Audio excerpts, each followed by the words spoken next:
Welcome back to your finest hour. I'm your host, Norman Driggers, and today's episode is about rethinking what leadership really looks like, not just in theory, but in practice. My guest today is James Eichelberger, a combat pilot, seasoned officer, and a casual enjoyer of some premier bourbons. Today, we discuss his take on military leadership, graduate school, and what it really means to grow beyond your role you once dreamed of.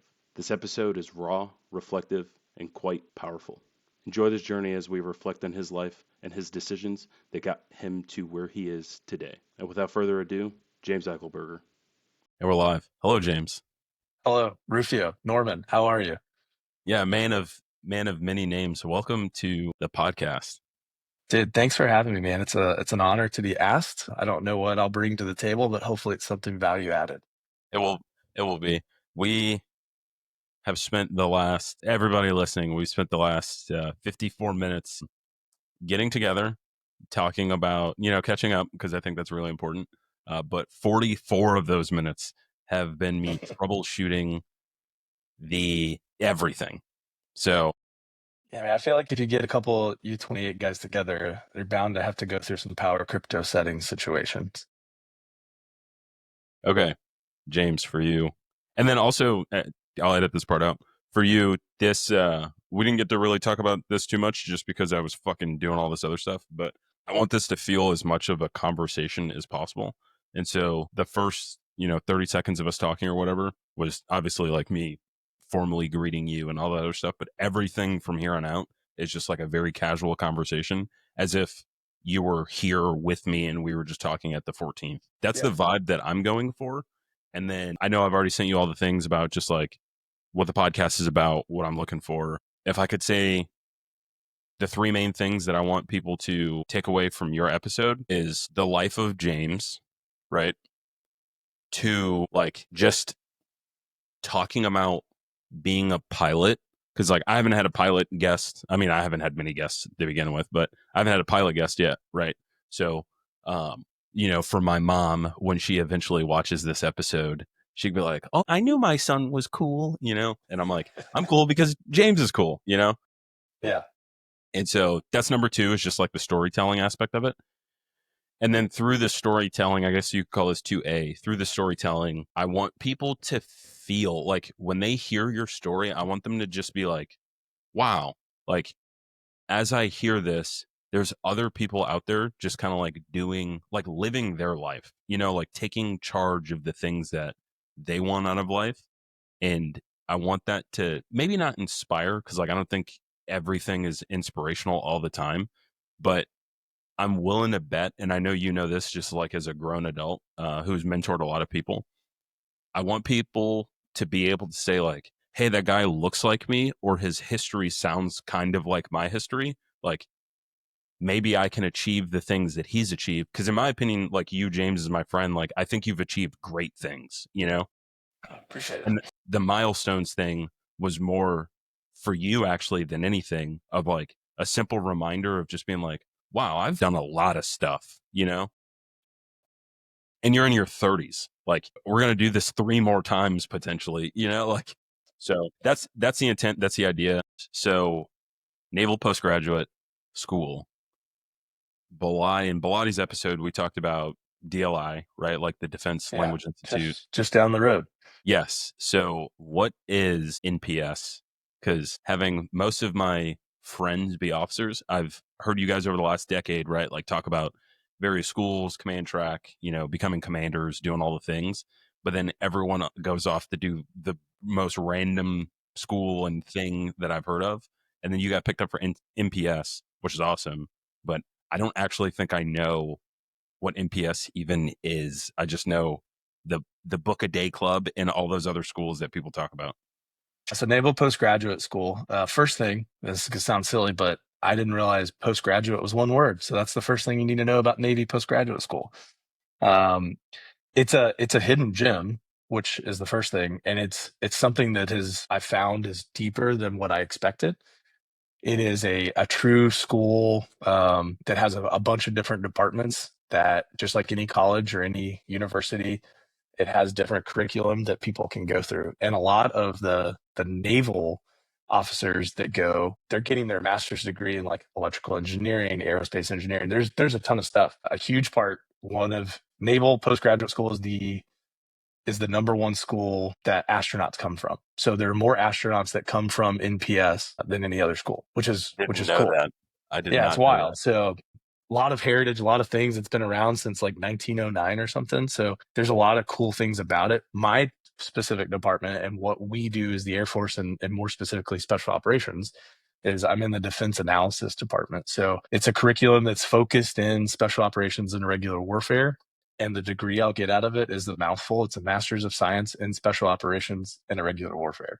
What that means is an opportunity for me to really learn about some strategies and policy and things that maybe I haven't thought about from a tactical sense as I move into a higher leadership role where I take on a more operational and strategic way of thinking.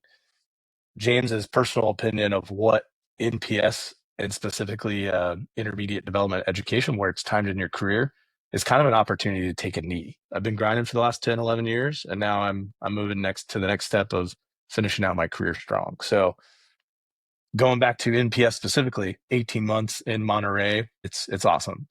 I am super privileged to have the opportunity to come here, and I'm not saying that disingenuously. I'm very happy, and I had a lot of help from leaders that believed in me to push for me to get the opportunity to come here. So I'm a third look, which means I didn't get picked up on my first or second look to come to school. You And I was a bum. third, yeah, yeah. I was a third look alternate. And so it actually worked out. And I don't want to, in the effort of being transparent, I didn't get picked up the way alternates usually get picked up, but SOCOM, Special Operations Command, has a deal where they essentially pay for students that they choose to go to school. So that's how I got picked up to go do this opportunity. Is Special Operations essentially is footing the bill for me to be here, which is great because they're trying to get a return on their investment because I'm a U-28 pilot by trade and I'm coded to always come back to AFSOC for the rest of my career. So it's their hope is that their investment is, in my education so I can come back and actually be an asset to the force after I graduate, go to staff and come back and potentially command and further on in my career. Yeah, is that one of those things where because SOCOM is funding it, you could potentially like come back but still go somewhere else outside of SOCOM? Or is it kind of like, hey, we paid for this, we're keeping him? Yeah, I don't know the inner workings of how it would play out in those closed door conversations that are way above my level, but there's nothing that's off the table necessarily as far as the follow on. So I'll find out here in about a month. The talent marketplace in my vector, the way the Air Force works is you go in and bid on jobs. I'll find out what jobs are available. And sometimes it's just what is available, what's out there. So there's not necessarily a dedicated path for me at this moment, but it could be in the realm of I work at the Pentagon at headquarters Air Force instead of SOCOM. But the idea is that because I'm coded as a special operations pilot, I will come back in a command position or some sort of leadership position, senior leader in the special operations world. But I could go command at a air education training command base. I could teach at pilot training. There are still options that are not off the table. It's kind of it's still the Air Force running my career, even though special operations is footing the bill a little bit. Yeah, do you still want to fly? If you were given the choice to fly or command, pay is the same. Yeah. What would you rather do? I'm gonna probably state an unpopular opinion amongst pilots, and hopefully nobody sees this that is paying my pilot bonus still. I have my absolute dream from a kid, and I'm gonna go back a little bit so you can kind of understand my perspective. My first baby picture was in a flight suit with paint cans and a like Jackson Pollock backdrop. And that's important to note because whether it subconsciously or consciously had a decision in my future aspirations, it's telling of the career I've chosen. So my undergrad from the University of North Texas, go Mean Green, was a Bachelor of Fine Arts in photography. So I've always had a drive for creativity, and photography is where I felt passionate about exploring that. But I also had a desire I remember in halfway through high school, we had like a career day and we were sitting in the library, like, what do you want to do? And I was like, I want to be a pilot. I want to fly. I think the idea of flying is so cool. And plus it was like the most lucrative job that there was. And I was looking at commercial airlines and like these people making tons of money. I didn't really think about the Air Force or the military at all at that point, but I just had this desire of, I want to fly. Fast forward a little bit, graduating high school, I had the opportunity to go meet Kate Bailey Hutchinson, which is a senator or congressman, or congresswoman, I can't remember, for Texas, but she was like, hey, you should do one of the service academies. And I had a good family friend, my mom's high school friend that they've kept in touch with. She was a Navy captain, and she was like, you should go to the Naval Academy. So I went and toured the academy. It was an interesting thing, and I was excited. And then I learned there's like a whole bunch of requirements you have to submit and do. And the point of my life that I was in, I was more focused on a girl and not focused on my future. So I made poor decisions, As we all and do. was a and was a bum for the year after graduating high school. Get into college, decide I'm going to take this path down this fine arts and this photography desire. And then I saw some dudes running in PT shorts and a formation. I was like, what the heck is this? And so I weirdly followed this element of people running in formation. So I go in, I ended up talking to them. And that was kind of the start of like this desire to serve my country, be in the military, and still go for this, like, hey, I could still be a pilot. They don't care what degree I get. I could still be a pilot. So all that to be said, those things happened and my dreams kind of came true of being and doing this awesome thing of flying. And I love it. And I love flying. But at this point, in the last 11, 12 years of flying, it's not that I don't want to go back and fly, but if you gave me the opportunity of you get to choose what you want to do, it is a huge desire to have an influence and influence whatever sphere I can. And I think the way you do that is in command. And that was the big reason I decided not to get out when all of my peers left to go to the airlines, Delta and American, and make a whole bunch more money. That was the reason I made that decision is I want the opportunity to lead. I want the opportunity to make a difference in whatever that form is. And it might be a squadron. It might be an office of high level thinkers. It may be something even smaller than that. I don't know. And I'm not really particular on what I want, but I know that leading is where I feel drawn and called to do now in this last part of my career versus the first part was the flying. Now, that's not popular among pilots because we all want to fly. And I've got an itch. Don't get me wrong. I flew commercial last weekend to LA and I was like, man, I love being in the air. This is great. So I still want to fly and I'll still try to find opportunities to fly, but I don't want it to be my sole focus. I'm really interested in exploring the leadership side, the command side, the opportunity to, like I said, influence that sphere in a different way. Yeah, and when you started off, that is not where I thought you were gonna. I thought you were gonna give like the standard pilot answer of like, "Oh, I want to keep flying." When you started it off, and as you were telling your story, I was like, "Oh, he's going to say to keep flying," even though I knew you said that it was unpopular. So it's funny that I just was not expecting you to say the command piece. But I think it's really important to understand too, though, that like you've been flying and we'll get into the deployments and stuff. Like you've been flying for 10 years, like you've been flying for a long time, a, a career's worth of not just like, yeah, let's go down to Tampa this weekend, like combat flying. I've had a few of those. Well, of course. Yeah. But it's like, how many deployments do you have?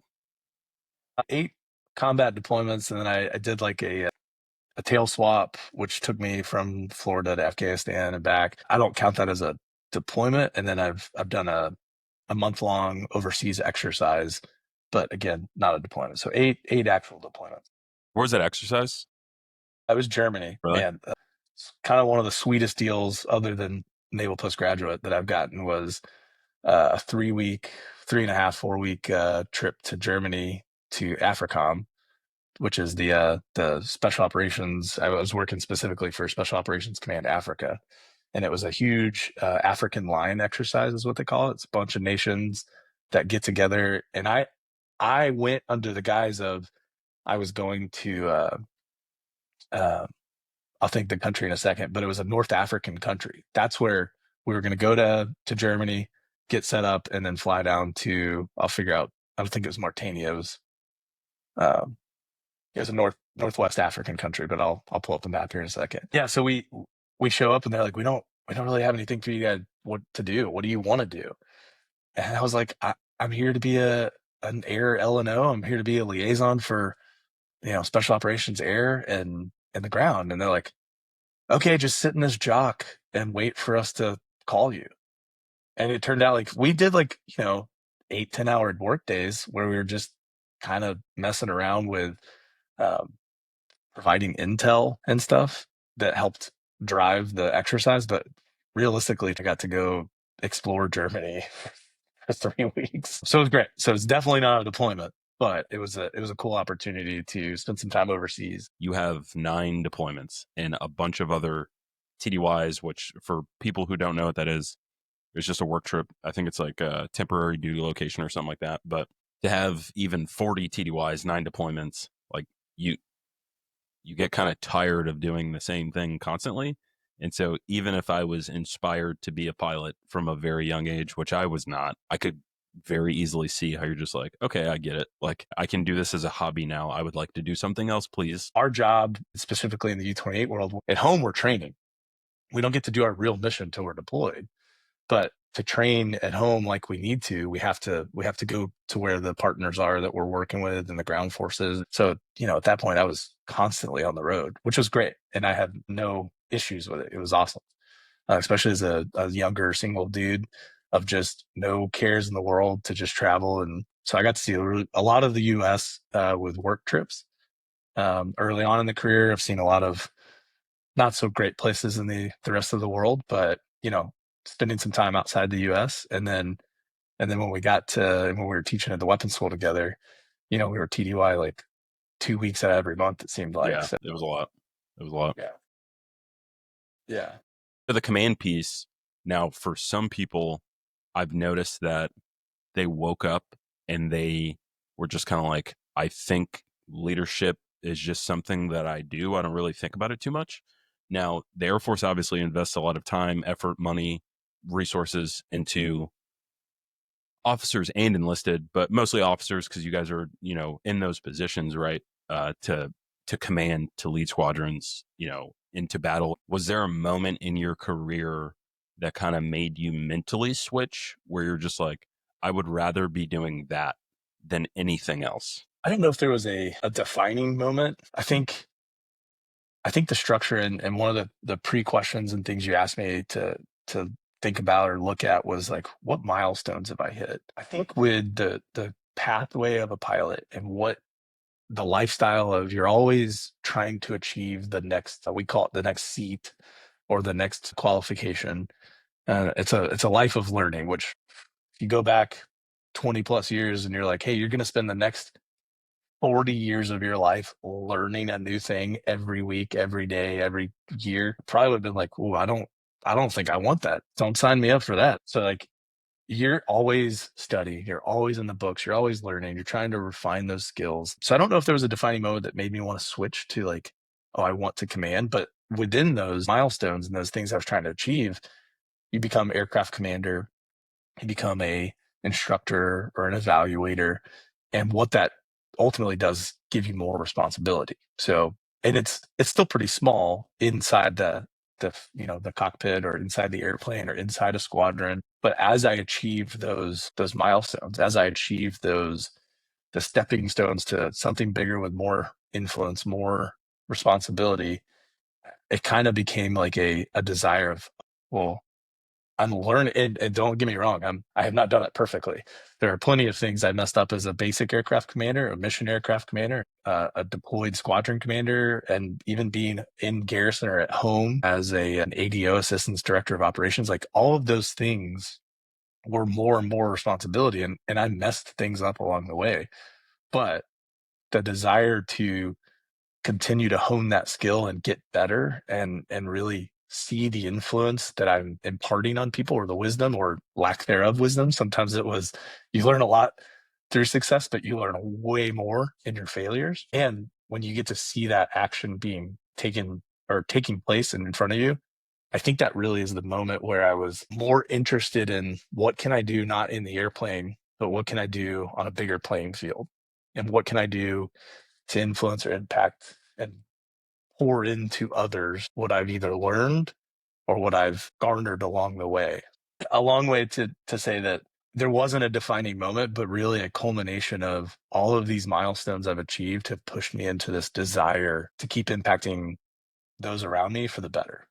And whether that's the Air Force or a small group at church, whether it's a squadron or a wing or whatever, like that's where, because I don't have a goal. And I just recently talked to a mentor of mine and like, what's your 10-year goal? What do you want out of your career? And I'm like, I can't say I want to be a wing commander because I don't know if that's it. I don't know if that's my calling. I don't know if that will be where I end up. But I can tell you, I want to continue to influence the sphere that I have. And I'll grow that sphere and influence wherever the edges are and keep going and keep going. What would be fulfilling to you? To survive the military as a career and walk away knowing that I continue to impart what I believed was right and the way forward at every step. And I know that's a really vague answer. And I hope you don't think it's a cop out, but I used to think like lieutenant colonel and a squadron command was what was going to be a defining point of like, I can hang up the uniform and say, I've done my duty. At this point, and as I've gotten older, and while lieutenant colonel's not assured or anything, it's I'm continuing to progress, and I'm seeing the the influence on either 1 or 10 or 30 people, and that's fulfilling.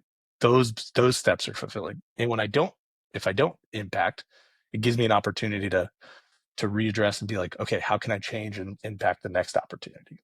So that's why I hope you don't see it as a cop out, but I don't more think it's a cop out at all. Yeah. of a desire. Fulfilling to me is to continue to influence in that sphere and grow it. Now I do want to grow it. I don't want it to necessarily shrink and there'll be moments in life where I only need to impact Norman. I only need to impact, whoever. But there will be other moments where I want to grow and try to change for the better. Absolutely. Yeah. We'll call that 3/4 of the way through segment 1, I guess you could call it. Yeah. Like I said, whenever I pull up my phone, I just have my questions like on my No, I thing. assume you're not texting other random people. No, I would never. Like, this is my time for you. Typically, I would have my iPad set up, but like I said, since this is the first time I've done this point of view, I'm getting used to like the table, and having my iPad over there was like hard to like read my questions and then be like, yes, I'm actively engaged in the conversation. And so the best I can do right now is you watching me look down is like, but I'm still facing you is what's going through my head. What's your first question for me? I'm curious on that. Yeah, man. So I've got two questions really, and wherever they fit best in this podcast or a later one or whatever. It's something I was thinking about. It's great and an honor really to be here and have you talk to me and get my perspective and my life story, if you will, even if it's just snippets of it. I hope it's value added to somebody, but I don't know if it will be. But It will be, I I promise think you. you have a story, and there's a lot of different ways you could tell your story, but a couple of things that I was thinking about were specifically to right now is this transition from your enlisted career of what, 13 years, 10. 12 years, 10 years. Okay, so 10 years of your enlisted career, and then moving into the next step, right? The goals of going to OTS and coming into the officer world and being in the guard, and like what what are you hoping to bring from your enlisted career? Because you come into not just OTS, which is, whether it's a good thing or bad thing, like your knowledge is so much more in depth than people who are showing up, day one, don't know anything. I've got a lot of love and respect, and later if we talk about mission command, how I treated my prior enlisted guys, because their values and their opinions and their leadership qualities, I leaned heavily on, especially because you're going into the guard, which is notoriously a bunch of crusty old dudes who have either outside jobs or other things that they're worried about, that they're just there to Not always, but they're there to do their service in whatever form that looks like for the guard. Absolutely. So I'll turn it over to you. Like, what are you hoping to bring to that fight? Yeah, man. And thank you for asking that question too. I will say there's a lot of nuance to how I want to answer my question, but without going into the deep depths of my mind, I will say work-life balance is probably the first thing that comes to mind. And what I mean by that is I know a lot of prior enlisted guys will show up and be like, I'm not going to that fucking TDY. Like, I got a family. I've already done all the things. I'm not, going on that deployment. I've done my time. And in my opinion, if you're going to show up to a new community, regardless of you've been in 10, 15, 30 years, like, you're going to show up to a new community and they're going to put you in a leadership position as an officer specifically, like, it's a foul to not be a part of this system. So I think you lose credibility, right? You and I have talked about credibility 1,000 times over the years. I think you lose credibility by skating around those things. But I also think, and I explain all that for context, I also think work-life balance is something that not a lot of us are great at. And I think it's because we're looking for a perfect seesaw of work than life. And what's funny is I wrote this very quick article where I was like, work-life balance is bullshit. Like, I truly believe it's bullshit. You're looking for harmony. And I think the way to find a harmony is to find out what you actually care about in life. What you can make a 10-year plan if you feel like it, but like when you wake up, what drives you? Like, what do you care about? And I think to remind new people, regardless if they're new, actually, like even the squadron commander, like to remind the squadron commander that there is more to life than grinding away, I think is a good reminder to the people that I work with. So if I show up to a squadron, the 185th, for example, I think my main goal will be to slow them down. And I know with the guard, they're already kind of like slowed down or whatever, but like, does this serve our purpose? And if it doesn't, then let's reevaluate why we're doing something. And that doesn't necessarily mean don't do it. Let's just like go into it knowing that this either serves a greater purpose or it doesn't. And I think that is very important for everyone to know, but also with 10 years of experience to go into an organization to be like, it doesn't matter what I knew before. I'm here to learn how you do things and integrate with the way that you see life. But let's ensure that we're actually like following a path rather than just, we're going to do all these things and hopefully it works out. And then when it doesn't, you like punish the squadron for it. I don't know if that necessarily answers your question, but that was the first thing that came to my mind as far as like what Yeah. value I care about and how I could apply that to the squadrons, if that makes sense. Yeah, it does. Something that it came up while you were talking. Kim Scott wrote a book, Radical Candor. I don't know if I've talked to you Yeah, about you've this talked or about not, that but for years. Yeah. yeah. In the book, a small part of it, she talks about work-life balance and how she doesn't agree with it either. And so for context and background, Kim Scott was like, I think she's been CEO of either Fortune 500 or 400, whatever. She's been up there. She's done the job in the corporate world. And she talks about it's not work-life balance, it's work-life integration. And so we've Okay. talked a lot about integration from a military standpoint, but I think if you take and approach it the same way, you'll find that work-life integration works better holistically with people who are suffering from burnout or not fulfilling their purpose or not finding that purpose. So I think that's very interesting, and I agree, and I think that will be a good value you bring because of not just your experience for 10 years. 10 years in the military is nothing to shake your head at. It's great. But you have 10 years of enlisted experience, which is entirely different from 10 years of officer experience. Absolutely. And that's what I hope that I can, if I could influence you of how you bring that into when you complete OTS and get into the 185th specifically, is you have so much knowledge that 10-year officers who just transitioned from active duty to the guard, they don't have. They're still a step behind, even though you've got the same time in service. And that's where I want to challenge you is don't forget those enlisted times that you had, whether it was the hardships and the cliche, like, don't, you can be a better officer because you were enlisted, because from the other side, but teach and build the tenure officers who have never had that enlisted experience. That's your value that you bring to the fight 100% without even any specifics.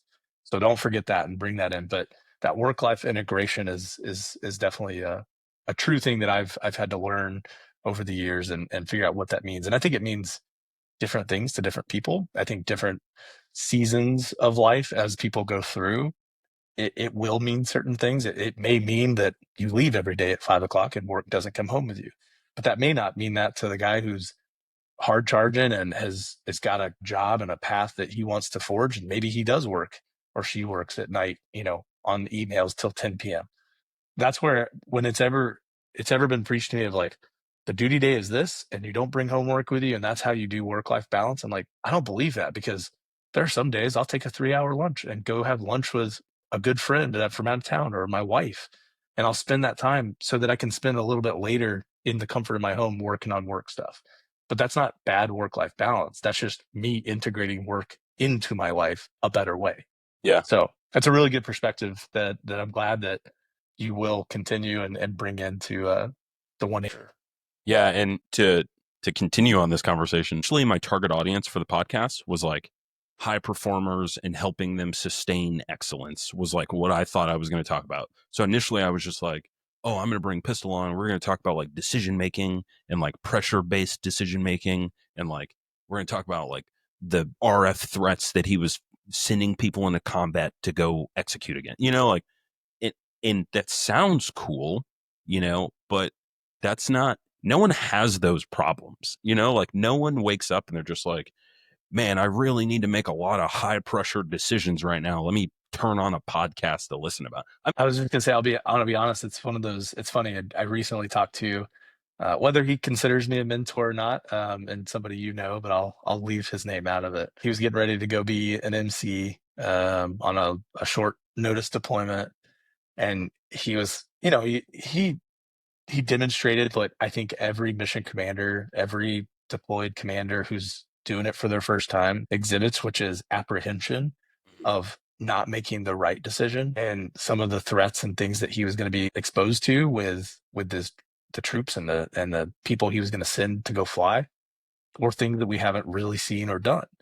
And I told him, I was like, dude, one of the coolest things about not just going through weapons school, but being good at your craft, honing your craft, what you've done over the last 10 years of being in the military and flying that plane and making those steps through the milestones of aircraft commander, instructor, evaluator.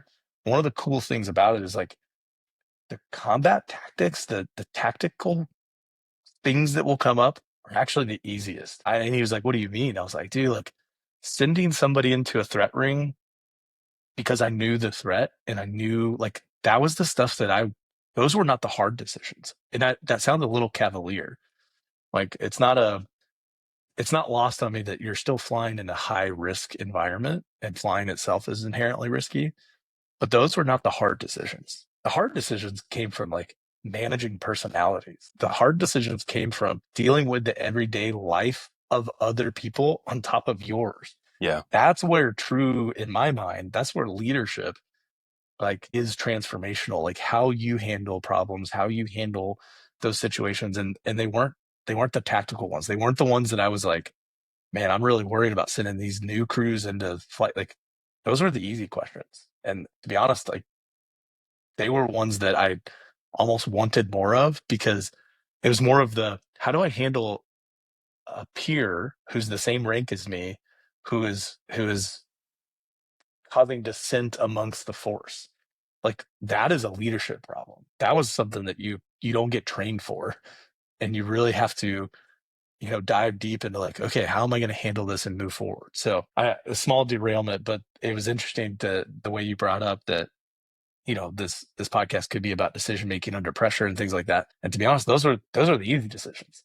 Like not easy to send somebody into harm's way, but easy because I knew the problem well enough that those were easy. Yep. There's a management on the back end, to your point. Yeah. And It's funny that as we talk, like this episode, once again, like I always go into these with like a detailed plan, and you know me when it comes to planning too. I'm like kind of psychotic when it comes to planning. But once we start talking, it's like this episode is not going to be anything like what I initially intended. And I even asked Baladi before. I was like, "What should I name this episode?" And I typed out leadership in a nutshell, and I told him in my head, I was like, I'm going to change the title once I've edited it, like I don't go into it knowing the title, edit, and then I'm like, I'm going to keep this because it doesn't always stick. Right. And he was like, just fucking don't name it then. And I was like, oh, okay. That then allowed me to lean more into like this casual conversation, because also to your point about just like watching this like journey grow, I think it's really important for people to hear like what I intended this podcast to be when I started. At least when I launched it 2 weeks ago, was not what I wrote down a year ago when I figured out that I wanted to start a podcast. Right. Yeah. But I do want to actually pull the thread on the MPS stuff. So Yeah. Keep going, man. Sorry. yeah, you were talking about just flying in a threat easier than managing people. Right. Now, I've heard pretty consistently, no shame towards any military school whatsoever, I've heard that these schools don't do a phenomenal job of teaching people how to command. And as you and I understand, leadership comes all shapes and sizes, right? Comes with all problem solving skills, relatable.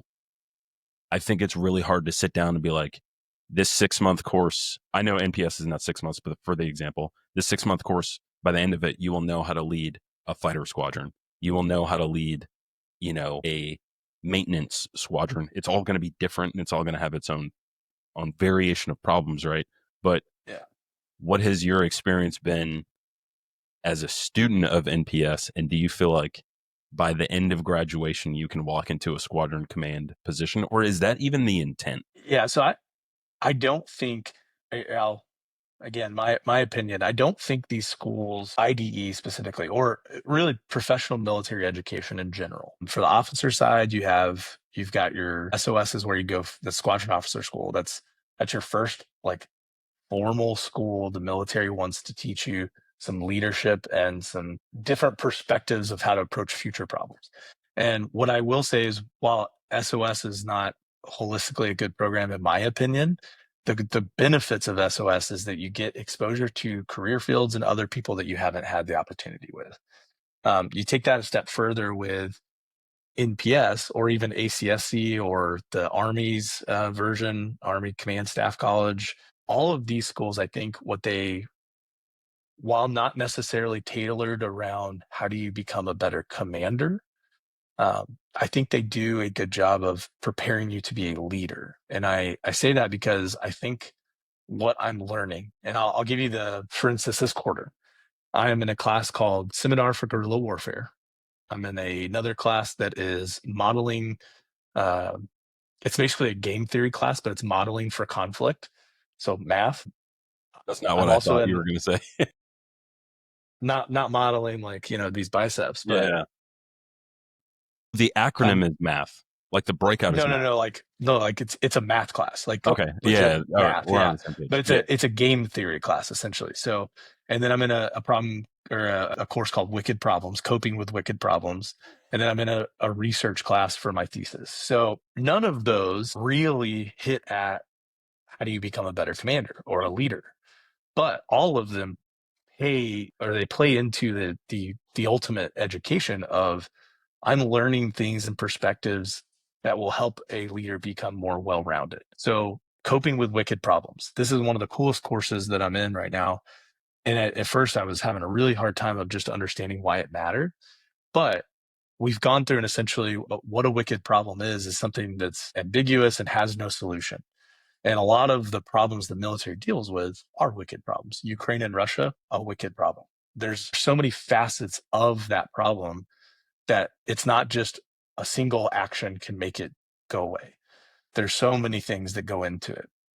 And so to answer your question of, is this making me a better leader, well-rounded? Like Absolutely. Because I'm now learning a language to talk to other decision makers and influence decision makers of, hey, we have to break this down in XYZ because we can't just take it on as a completely different, subject. So school itself, going to and furthering your education and dare I say reading a lot is actually does make you a more well-rounded leader, or at least potentially.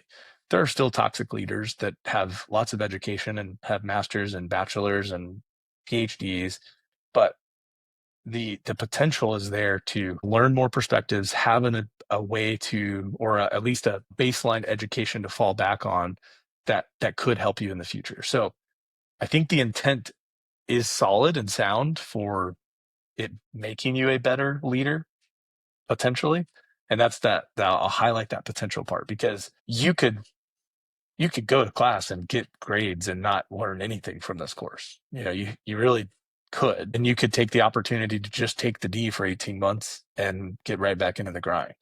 But NPS does a really good job because I think they care more about you actually grasping the concepts. They do actual education rather than focus on, oh, you need to get a grade, you need to pass. It gives you so many different perspectives and a baseline foundation to build on. What do you think has influenced you most? And that question comes in two parts of who do you think has influenced you most to want to command? And then what, because you're a well-read guy, right? What have you read as far as books has also influenced you to double down on that? Oof.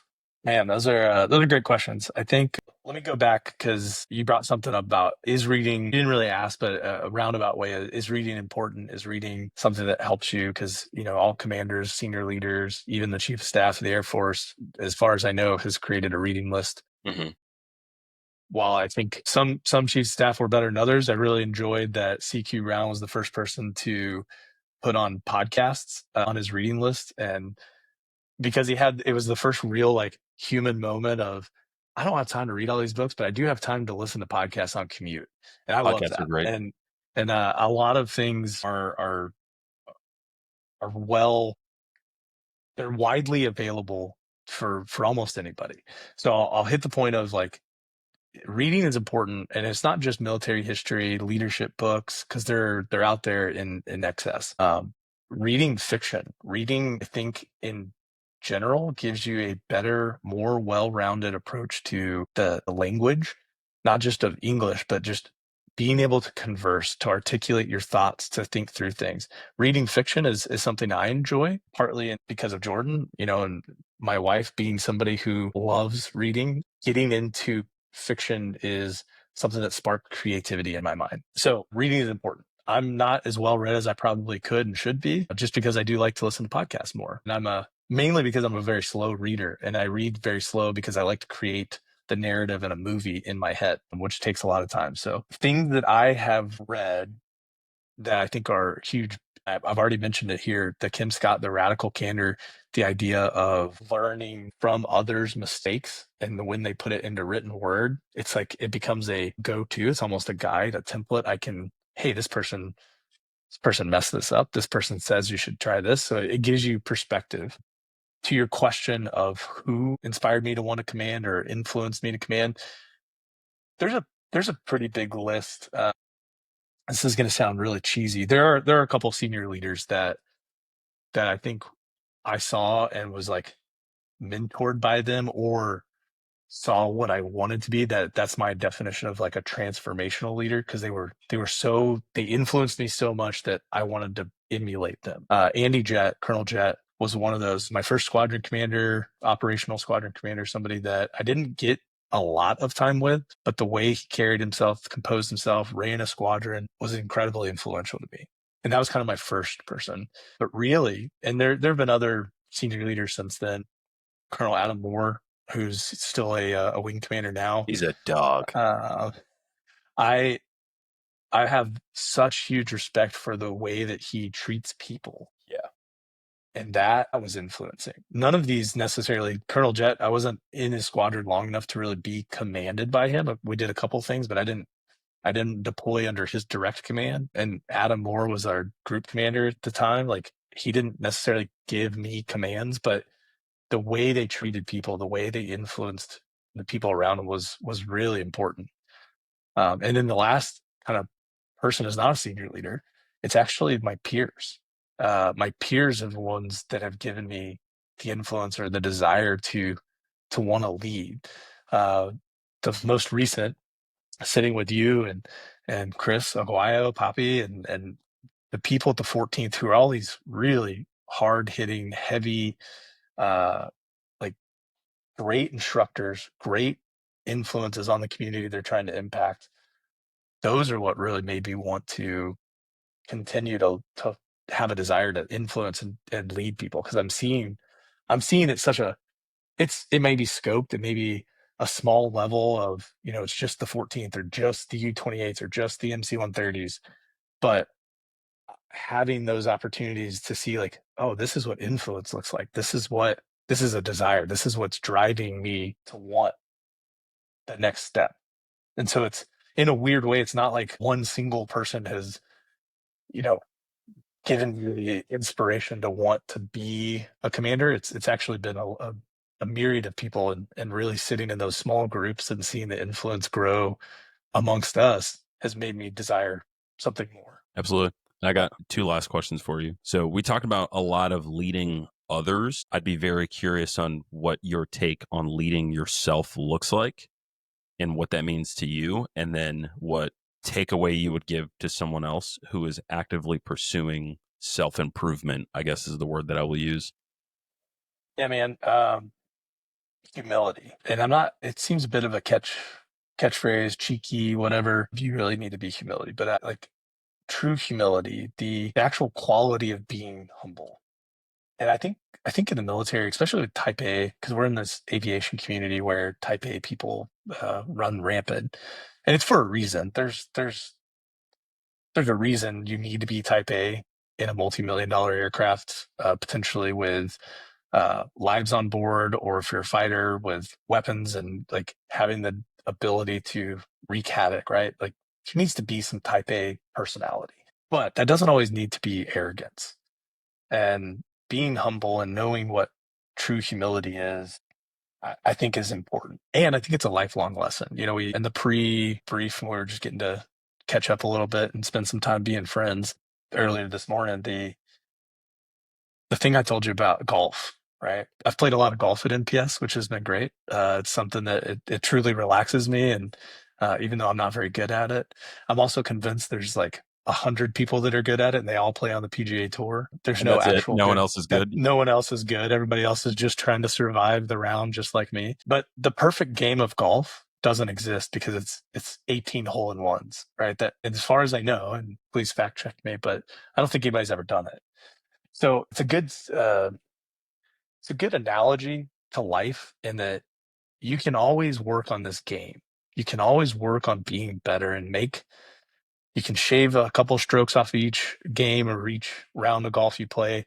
You're never going to achieve perfection, but you can always work towards something great. And while it's frustrating in the moment to not be the best and not be great or shank it to the right, in my case, a lot of slicing, you can continually work on it.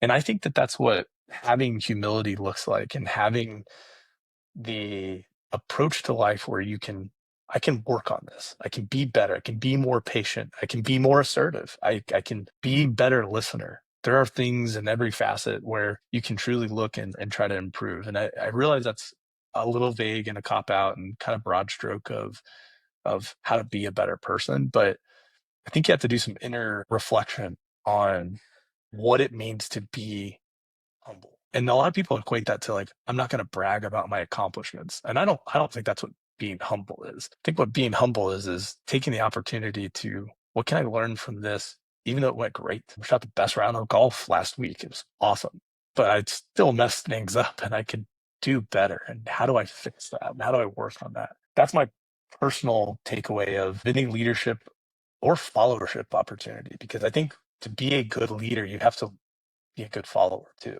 Patience is huge in that, and learning to be patient with yourself, learning to be patient with others, listening and being able to receive that feedback and then actioning it. And I think that's what it's about, and that true humility sense. Absolutely. Great answer, man. I like that. The final question. Are you ready? I'm ready. What has been on your mind recently? Dude. But you know what? I thought this was going to be a surprise, like to ask you that question, but I just realized that I asked Cam that question, and my intention going forward is to ask everyone that question. Yeah.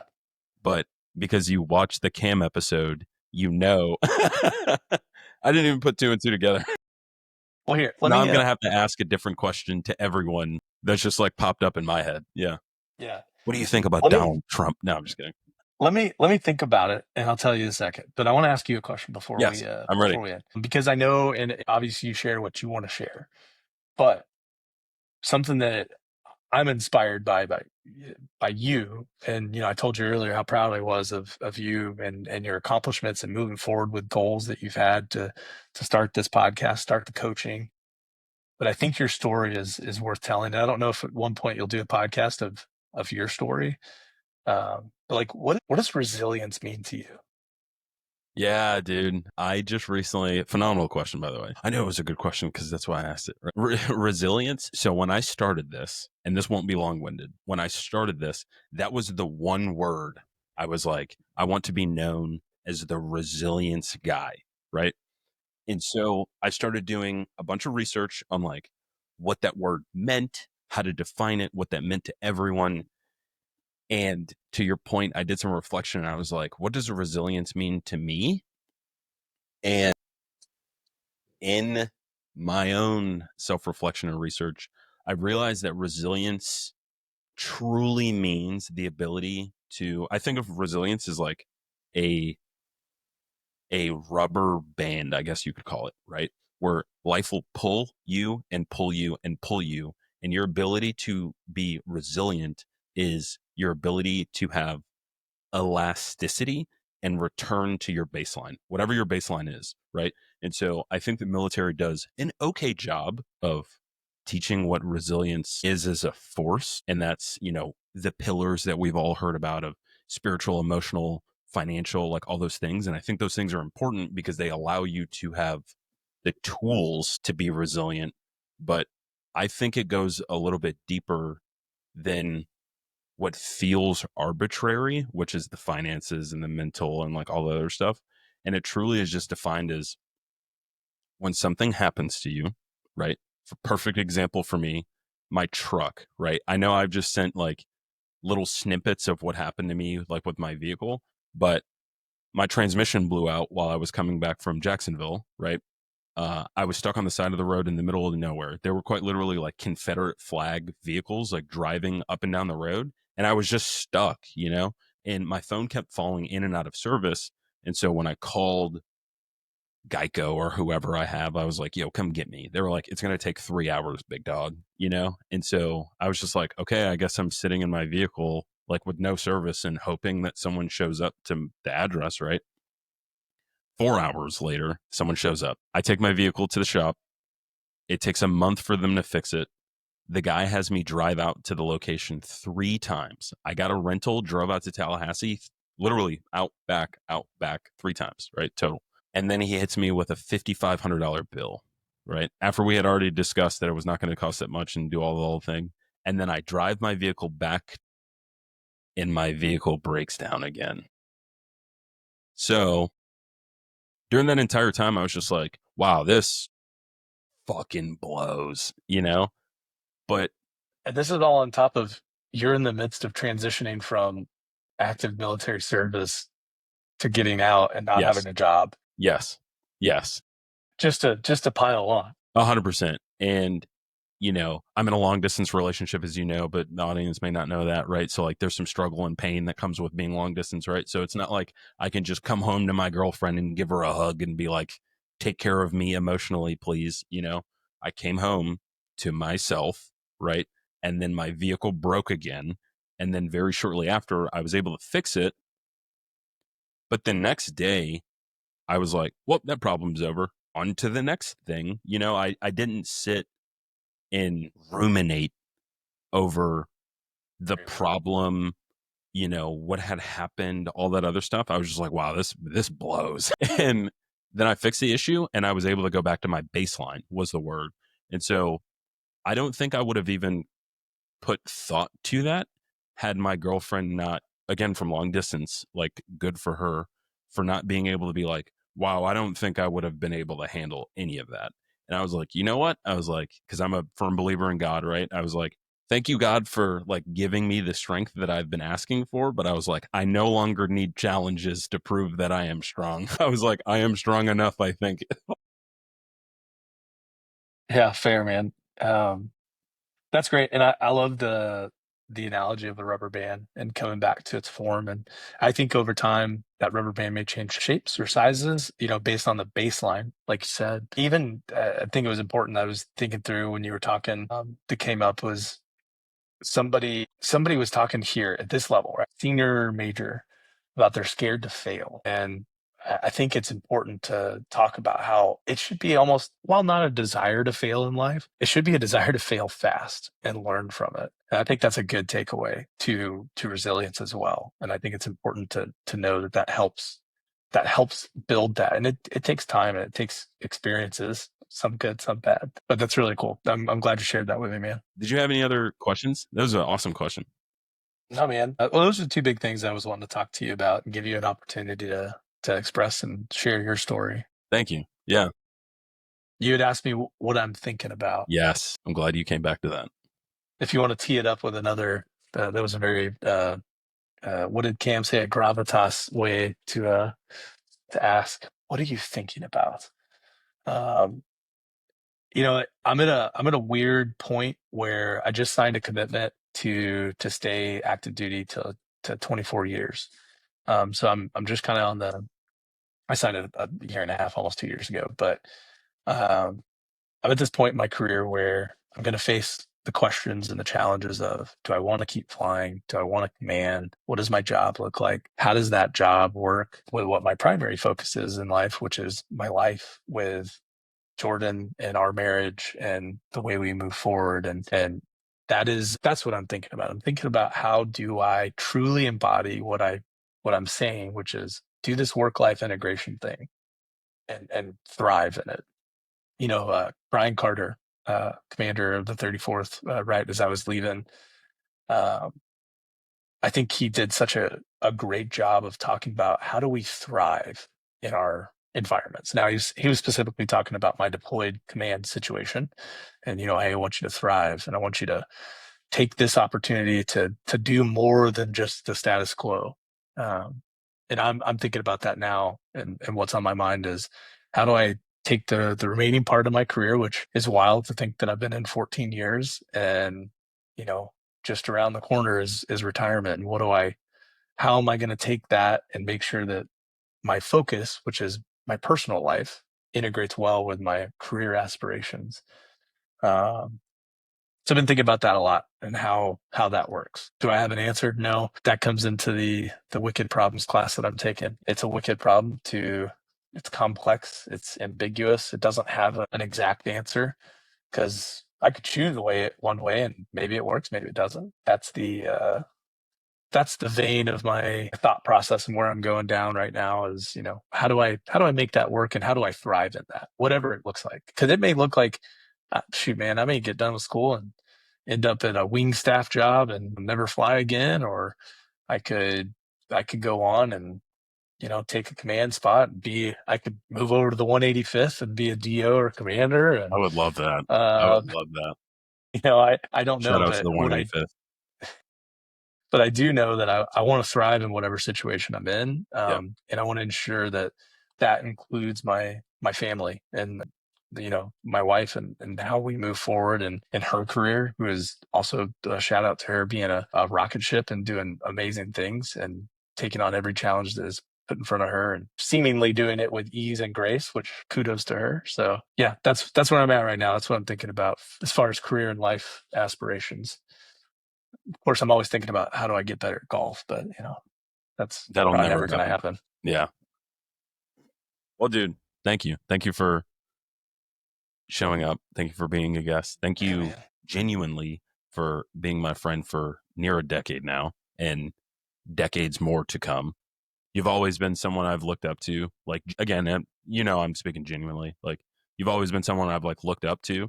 When I found out that you were coming back to the WIC, like, and I feel like everyone gets their notification that they're going back to teach the course that they just graduated, and they're like, I'm not fucking doing that. And then they show up anyway. But like once I found you were coming back, I distinctly remember, I don't remember who I told it to, but I distinctly remember being like, I get to see my friends again. Cause like the 30, I always thought it was funny outside looking in that like I was always doing whatever the 34th was doing. Like, sure, I was, friends with you and friends with Steve and like all the guys from like back in the day and stuff like that. But like, if there was a holiday party, like I was at the 34th holiday party before I was at the 5th holiday party, And so, yeah, it was awesome to be like, I get to see my friends again and work with my friends. But yeah, man, thank you. Thank you. Dude, thank you. And I'm honored to be asked. Hopefully it's value to you and Bilotti sitting in the back, He's on or the couch anybody sleeping else. right now. Or anybody else that's listening. But I'm grateful for your friendship, dude. And not just me, right? Jordan has become your friend, and it's something that's really great to have you in our lives. And I know it's a lifelong friendship. You make those, and it's one of the things people talk about when they get out of the military is like, this the sense of brotherhood and everything. But I'm serious when I say it's something that you're stuck with me forever. And I anticipate future sitting around drinking some whiskey and some bourbon and Yeah. and talking about what's next for you and what's next for me, man. So I'm honored to do it. And hopefully it was value added. I still have the note in my phone of the cigar wheel that you told me about. Yeah, in The Iraq, man. deployment. Like, Yeah. what was that? 7 years ago? Like it's still in my, yeah, it was forever ago. Like, Forever ago. it had to have been, yeah, 8 years, whatever. Like 8 years ago, it literally just says Ike cigar wheel, like Ike dash cigar wheel, look into it. And Dude, real quick, because that's a really good illustration of life too. For those who don't and have never smoked a cigar, I'm not advocating for smoking cigars. I actually haven't smoked a cigar since July 4th, 2022, I think, was my last one on deployment. But uh, I will say that the illustration of life is kind of cool is because when you smoke a cigar and the cigar wheel he's talking about is you look at it and it gives you different flavor profiles and notes and things. It's just like drinking wine, bourbon, whatever. Until you start looking at and deliberately thinking about what you're doing, you don't realize all the complexities there are. So if we use that illustration for the cigar in life, like, smoking a lighter Connecticut wrapper cigar, you're going to get these notes versus, a deep Maduro cigar, you get these notes. And that's why I told you about the cigar wheel, not just and did I know it at the time in Iraq? Probably not. But I love now thinking about it is like when you're doing something deliberately, it opens up a whole new aperture for you to experience life. And I think that's really cool. So the cigar wheel is you should look into it. Clearly it's still a note in your phone. So yeah, I just remember in that conversation, because at the time you're like, oh, what do you like? What do you do? What are your hobbies and stuff like that? And I was like, oh man, I love single moms and I love wine. And I'm absolutely keeping this part in the episode. But yeah. I was like, those are the two things that I love more than anything right now.